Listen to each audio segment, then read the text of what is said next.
प्रिय विद्यार्थियों, आप सबका एक बार फिर स्वागत है मेरे YouTube चैनल अपना इकोनॉमिक्स में। कक्षा 10वीं की पुस्तक है समकालीन भारत भाग 2। इस पाठ्य पुस्तक का पहला पाठ है संसाधन एवं विकास। इस पाठ को आपने पढ़ा होगा।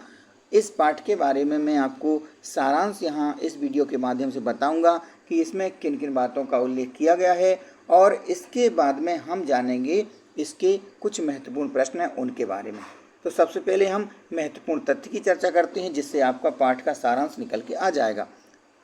पहला महत्वपूर्ण तथ्य है कि पर्यावरण में उपलब्ध प्रत्येक वस्तु जो हमारी आवश्यकताओं को पूरा करने में प्रयुक्त की जा सकती है और जिसको बनाने के लिए प्रौद्योगिकी उपलब्ध है, एक संसाधन है। अगर एक संसाधन के बारे में यानी कि संसाधन की परिभाषा या संसाधन का अर्थ पूछा जाए या पूछा जाए संसाधन किसे कहते हैं, तो आप इस तथ्य को लिख कर आ सकते हैं।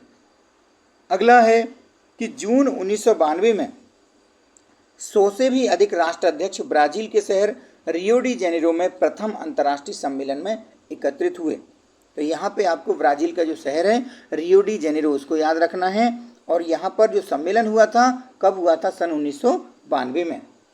अगला जो हमारा तथ्य है कि झारखंड, मध्य प्रदेश और छत्तीसगढ़ आदि प्रांतों में खनिजों और कोयले के प्रचुर भंडार हैं। परीक्षा में पूछा जा सकता है कि खनिजों के और कोयले के भंडार कहाँ पर हैं, तो हमें बताना है झारखंड, मध्य प्रदेश और छत्तीसगढ़ में ऐसे भंडार हैं। अगला तथ्य है कि अंतर्राष्ट्रीय स्तर पर व्यवस्थित तरीके से संसाधन संरक्षण की वकालत 1968 में क्लब ऑफ रोम में की गई थी। तो यहाँ पर हमें ये ध्यान रखना है कि ये जो 1968 है ना, इसके प्रश्न के बारे में पिछले साल, इसी साल आपका 2024 का जो पेपर हुआ, इस 2024 के पेपर में ये पूछा गया था कि क्लब ऑफ रोम ने जो व्यवस्थित तरीके से संसाधन संरक्षण की वकालत कब की हुई थी। तो यहाँ पर ये रिक्त स्थान में आया था और रिक्त स्थान में बच्चों को लिखना था 1968। तो इस प्रकार से आप देख सकते हैं।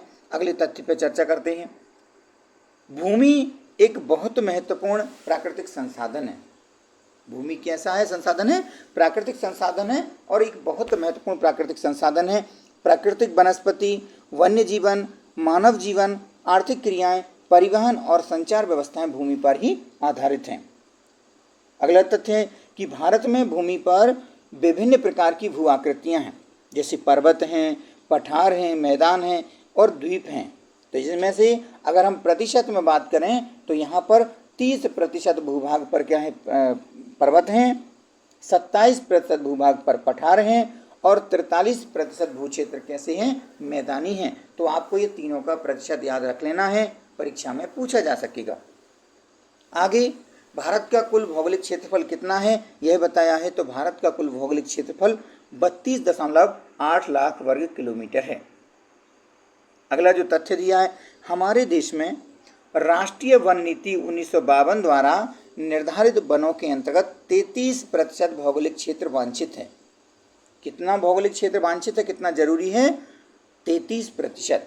और ये कब की बात है? राष्ट्रीय वन नीति 1952 में जो निर्धारित हुई थी, उसमें बताया गया कि वनों के लिए कितना भौगोलिक क्षेत्र वांछित है? 33%। अगला तथ्य है कि हम भोजन, मकान और कपड़े की अपनी मूलभूत आवश्यकताओं का 95% भाग भूमि से प्राप्त करते हैं। अगला तथ्य है कि भारत में लगभग 13 करोड़ हेक्टेयर भूमि निम्नीकृत है। इसमें से 28% भूमि निम्नलिखित वनों के अंतर्गत है, जबकि 56% क्षेत्र जल अपरदित है। आगे, मृदा सबसे महत्वपूर्ण नवीकरण योग्य प्राकृतिक संसाधन है। मृदा कैसा संसाधन है? सबसे महत्वपूर्ण है और नवीकरण योग्य संसाधन है। कुछ सेंटीमीटर गहरी मृदा बनने में लाखों वर्ष लग जाते हैं, यानी मृदा को बनने में, मृदा के निर्माण में बहुत समय लगता है। अगला तथ्य है कि जलोढ़ मृदा विकसित रूप से फैली हुई है और यह देश की महत्वपूर्ण मृदा है। अगला तथ्य कि काली मृदा कपास की खेती के लिए उचित समझी जाती है और काली कपास मृदा के नाम से इसे जानते हैं हम, यानी कि काली जो मृदा है वह कपास की खेती के लिए अच्छी समझी जाती है और इसका नाम काली कपास मृदा, और एक जगह में इसे रेगर मिट्टी भी कहते हैं। आगे हम प्रश्नों में देखेंगे। मृदा के कटाव और उसके बहाव की प्रक्रिया को मृदा अपरदन कहा जाता है। अगर आपसे पूछा जाए मृदा अपरदन क्या है, तो मृदा के कटाव को या उसके बहाव की जो प्रक्रिया है उसे ही हम क्या कहते हैं, मृदा अपरदन कहते हैं। अगला जो अंतिम तथ्य इसमें दिया है कि पवन द्वारा मैदान अथवा ढालू क्षेत्र से मृदा को उड़ा ले जाने की प्रक्रिया को पवन अपरदन कहा जाता है। इसके बाद हमने जो महत्वपूर्ण तथ्य देख लिए हैं, अब हम देखते हैं इन्हीं महत्वपूर्ण जो तथ्य हैं इनसे भी बहुत से प्रश्न बने हैं आपके इस इकाई में, और भी इसके अलावा प्रश्न हैं। देखते हैं सबसे पहला जो बहुविकल्पी प्रश्न है कि मृदा निर्माण में सबसे अधिक योगदान है, तो दिए गए विकल्पों में सेल, यही विकल्प सही है कि मृदा निर्माण में सबसे अधिक योगदान होता है सेल का।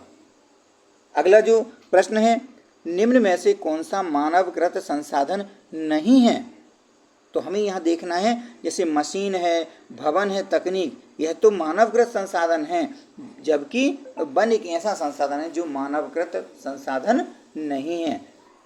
अगला जो प्रश्न है तीसरा कि आंध्र प्रदेश और ओडिशा के डेल्टा क्षेत्र तथा गंगा के मैदान में सामान्यतः कौन सी मृदा पाई जाती है, तो ऐसी जगह पर, यानी कि आंध्र प्रदेश और उड़ीसा क्षेत्र में डेल्टाई क्षेत्र हैं गंगा के मैदान में, वहाँ जो मिट्टी पाई जाती है वह पाई जाती है जलोढ़ मिट्टी या जलोढ़ मृदा पाई जाती है।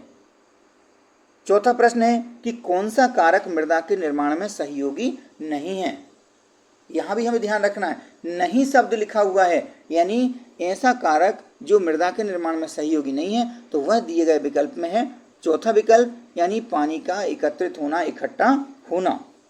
बाकी जो तीन दिए हुए हैं कारक, जैसे वायु है, जल है, शैल, तापमान, सड़े गले पेड़ पौधे और जीव जंतु, ये सभी मृदा के निर्माण में सहयोगी होते हैं। तो यहाँ जो विकल्प दिया है पानी का इकट्ठा होना, यह मृदा के निर्माण में सहयोगी नहीं होता है। पांचवा प्रश्न है कि मृदा संरक्षण के लिए समोच्च रेखाबंध बनाने की विधि प्रायः किस क्षेत्र में उपयोग में लाई जाती है, तो यह लाई जाती है डेल्टा प्रदेश में। जो डेल्टा क्षेत्र हैं वहाँ पर इसका प्रयोग किया जाता है। अगला जो प्रश्न है इसमें छठवां कि पश्चिमी घाट प्रदेश में किस प्रकार की मृदा पाई जाती है, तो पश्चिमी घाट प्रदेश में काली मृदा पाई जाती है। इस प्रकार से हमारे जो विकल्प वाले प्रश्न थे वो हो गए हैं। अब हम रिक्त स्थानों वाले प्रश्न को समझेंगे। यहाँ पर आपको डिस्प्ले में रिक्त स्थान भरे हुए दिख रहे हैं, मैं उनको एक बार आपको समझा दे रहा हूँ। पहला रिक्त स्थान है कि मानव स्वयं संसाधनों का हिस्सा है, तो यहाँ जो रिक्त स्थान दिया इसमें आ जाएगा महत्वपूर्ण, यानी मानव स्वयं संसाधनों का महत्वपूर्ण हिस्सा है। अगला प्रश्न, संसाधनों के विवेकपूर्ण उपयोग के लिए नियोजन एक सर्वमान्य रणनीति है। जो रिक्त स्थान दिया उसमें कौन सा शब्द लिखेंगे, नियोजन। अगला प्रश्न है कि संसाधन नियोजन के उद्देश्य की पूर्ति के लिए प्रथम पंचवर्षीय योजना से ही प्रयास किए गए हैं। यहाँ आपको संसाधन नियोजन के उद्देश्य की पूर्ति के लिए कौन सी पंचवर्षीय योजना से प्रयास किए गए हैं, प्रथम पंचवर्षीय योजना से प्रयास किए गए हैं। देश का जो क्षेत्रफल है उस क्षेत्रफल में लगभग कितने प्रतिशत हिस्सा पठारी क्षेत्र है, तो अब अभी हमने महत्वपूर्ण तथ्य में भी समझा था, जो पठारी क्षेत्र कितना है, 27% है। पांचवा प्रश्न है कि संपूर्ण उत्तरी मैदान रिक्त स्थान मृदा से बना है, तो यहाँ पे आ जाएगा जलोढ़। जो उत्तरी मैदान है वह कौन सी मिट्टी से बना है, जलोढ़ मृदा से बना है, जलोढ़ मिट्टी से बना है। पुरानी जलोढ़ मृदा को रिक्त स्थान कहते हैं, तो पुरानी जलोढ़ मृदा को बांगर कहते हैं। अब हम सत्य असत्य वाले प्रश्नों की चर्चा करते हैं। सतत अस्तित्व सही अर्थ में सतत पोषणीय विकास का ही एक हिस्सा है, यह कथन कैसा है, यह कथन सत्य है। अगला, अरुणाचल प्रदेश में जल संसाधन प्रचुर मात्रा में पाए जाते हैं, यह कथन भी सत्य है। जो तीसरा जो इसमें प्रश्न है कि भूमि एक असीमित संसाधन है, यह कथन असत्य है, क्योंकि भूमि कैसा संसाधन है, भूमि एक सीमित संसाधन है। चौथा जो प्रश्न है इसमें लेटेराइट मृदा अधिकतर गहरी और अम्लीय होती है, यह कथन भी सत्य है। पांचवा सत्य सत्य का प्रश्न है कि मरुस्थलीय मृदाओं का रंग पीला होता है, यह कथन असत्य है, क्योंकि मरुस्थलीय मृदाओं का रंग पीला नहीं होता, बल्कि कैसा होता है, लाल या भूरा रंग का होता है, लाल और भूरे रंग का होता है, इसलिए यह कथन असत्य है। आगे देखते हैं, सही जोड़ी मिलाइए। सही जोड़ी मिलाने में मैंने आपको यहाँ पर सही जोड़ी मिला के ही डिस्प्ले में प्रदर्शित कर दी हैं, आप इनको देख सकते हैं। पहला जो प्रश्न है इसमें, रियो डी जेनेरो पृथ्वी सम्मेलन 1992, इसकी जोड़ी किससे मिलना है? ब्राज़ील से। यानी जो रियो डी जेनेरो में पृथ्वी सम्मेलन हुआ 1992 में, किस जगह पर हुआ? ब्राज़ील देश में। संसाधन संरक्षण की वकालत 1967 में कहाँ पर हुई? क्लब ऑफ रोम में। और ये प्रश्न पिछले साल परीक्षा में पूछा गया था। इसके बाद अगला जो सही जोड़ी वाला प्रश्न है कि भारत में भू क्षेत्र मैदान, तो हमने अभी देखा भी था महत्वपूर्ण तथ्यों में, भू क्षेत्र मैदान कितने प्रतिशत है? 30% है। और पर्वत क्षेत्र कितना है? 30% है। और पठारी क्षेत्र कितना है? 27% है। भारत में वन क्षेत्र वांछित है, कितना वांछित है? 33% वन क्षेत्र वांछित है। एक शब्द में या एक वाक्य में उत्तर देना है। अब देखते हैं, देश के क्षेत्रफल का कितने प्रतिशत हिस्सा पठारी क्षेत्र है? तो यहाँ पर उत्तर है 27%। यानी देश के क्षेत्रफल का 27% हिस्सा पठारी क्षेत्र है। अगला प्रश्न है, पवन और सौर ऊर्जा संसाधनों की बहुतायत किस राज्य में है? तो आपने पाठ पढ़ा होगा। इस पाठ में अच्छे से दिया हुआ है कि राजस्थान एक ऐसा राज्य है जहाँ पवन और सौर ऊर्जा संसाधन की बहुतायत है, बहुत ज़्यादा मात्रा में है। अगला प्रश्न है, भारत का भौगोलिक क्षेत्रफल बताइए कितना है? तो यह है 32.8 लाख वर्ग किलोमीटर। चौथा प्रश्न है, हम भोजन, मकान और कपड़े की अपनी मूलभूत आवश्यकताओं का कितने प्रतिशत भाग भूमि से प्राप्त करते हैं? तो यह कितने प्रतिशत करते हैं? 95% भाग हम अपने भोजन का, मकान का, कपड़े का, जो मूलभूत आवश्यकताएं हैं उनका जो प्रतिशत है वह 95% भाग हम भूमि से प्राप्त करते हैं। नवीन जलोढ़क का स्थानीय नाम बताइए। तो नवीन जलोढ़क का स्थानीय नाम खादर है। रेगड़ या कपास वाली मिट्टी को क्या कहते हैं?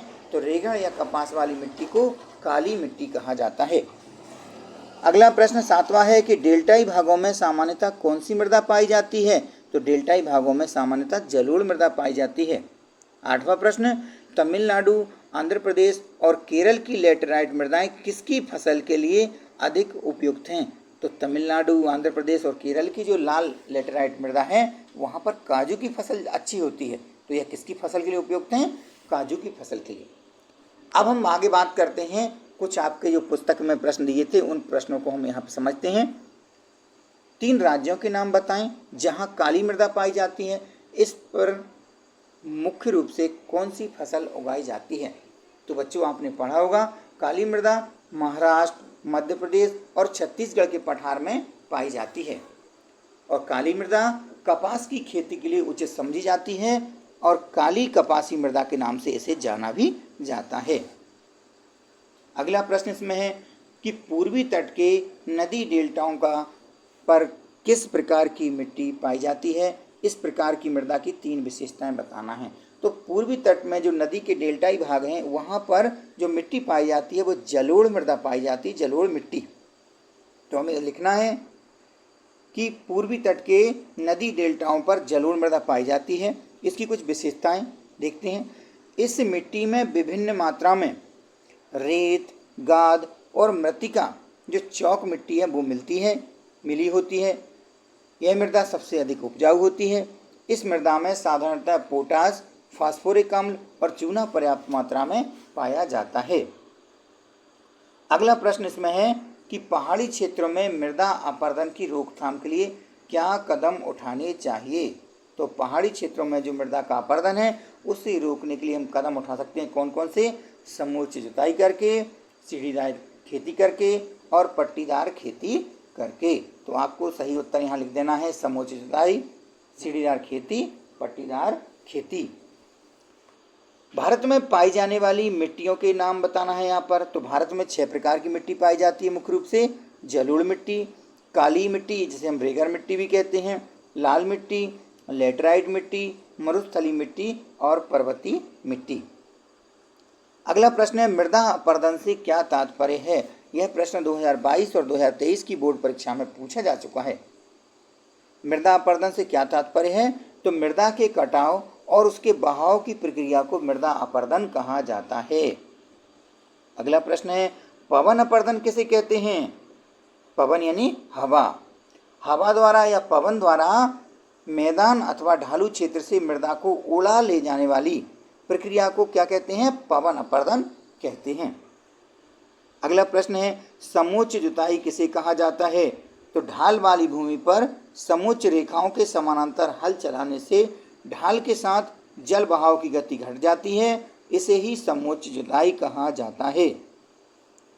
8वां प्रश्न है, संसाधन से क्या आशय है? तो हमने जो महत्वपूर्ण तथ्य पढ़े थे उनमें भी पहला तथ्य यही था कि पर्यावरण में उपलब्ध प्रत्येक वस्तु जो हमारी आवश्यकताओं को पूरा करने में प्रयुक्त की जा सकती है और जिसको बनाने की प्रौद्योगिकी उपलब्ध है, एक संसाधन है। तो ये संसाधन की हम आशय बता देंगे, परिभाषा बता देंगे। अगला प्रश्न है, सतत पोषणीय विकास से क्या आशय है? सतत पोषणीय आर्थिक विकास का अर्थ है कि विकास पर्यावरण को बिना नुकसान पहुंचाए और वर्तमान विकास की प्रक्रिया भविष्य की पीढ़ियों की आवश्यकता की अवहेलना ना करे। सरल बात यह है कि ऐसा विकास, ऐसा आर्थिक विकास है जो पर्यावरण को बिना नुकसान पहुंचाए आज की ज़रूरतें पूरी हो सकें और भविष्य की पीढ़ियों की आवश्यकता भी पूरी हो सके, वही कैसा विकास है? सतत पोषणीय विकास है। अगला प्रश्न है, मृदा संरक्षण से आप क्या समझते हैं? तो मृदा के अपरदन या क्षय को रोकना ही मृदा का संरक्षण है। बढ़ती हुई जनसंख्या के कारण प्राकृतिक संसाधनों का बड़े पैमाने पर विनाश हुआ है, इसलिए मृदा संरक्षण द्वारा विनाश रोकना जरूरी है। तो यहाँ मृदा संरक्षण का जो अर्थ पूछा है, क्या समझते हैं, उसमें लिखेंगे मृदा के अपरदन या क्षय को रोकना ही मृदा संरक्षण है। इसके बाद अगला प्रश्न है, बांगर क्या है? तो बांगर के बारे में हमें बताना है कि पुरानी जलोढ़ मिट्टी को बांगर कहते हैं। यह नदियों द्वारा निर्मित प्राचीन मृदा है। जो ऊंचे भागों में पाई जाने वाली यह मिट्टी उन क्षेत्रों में मिलती है जहां नदियों की बाढ़ का जल नहीं पहुंच पाता। बांगर स्लेटी रंग की चिकनी मिट्टी होती है। यह कम उपजाऊ होती है और इसमें क्या होता है? कंकड़ पाए जाते हैं, कैल्शियम कार्बोनेट पाए जाते हैं। अगला प्रश्न है, एजेंडा 21 क्या है? इसके सिद्धांतों की सूची बनाइए। तो बच्चों, एजेंडा 21 एक घोषणा है जिसे 1992 में ब्राज़ील के शहर रियो डी जेनेरो में संयुक्त राष्ट्र पर्यावरण और विकास सम्मेलन UNCED के तत्वाधान में राष्ट्र अध्यक्षों द्वारा स्वीकृत किया गया था। इसके कुछ सिद्धांत हैं, उनको देख लेते हैं। इसका उद्देश्य भूमंडलीय सतत पोषणीय विकास हासिल करना है। यह एक कार्यसूची है जिसका उद्देश्य समान हितों, पारस्परिक आवश्यकताओं एवं सम्मिलित जिम्मेदारियों के अनुसार विश्व सहयोग के द्वारा पर्यावरणीय क्षति, निर्धनता और रोगों से निपटना है। एजेंडा 21 का मुख्य उद्देश्य यह है कि प्रत्येक स्थानीय निकाय अपना स्थानीय एजेंडा 21 तैयार करे। तो इस प्रकार से आपको एजेंडा 21 के बारे में लिख देना है, उसके सिद्धांत के बारे में लिख देना है।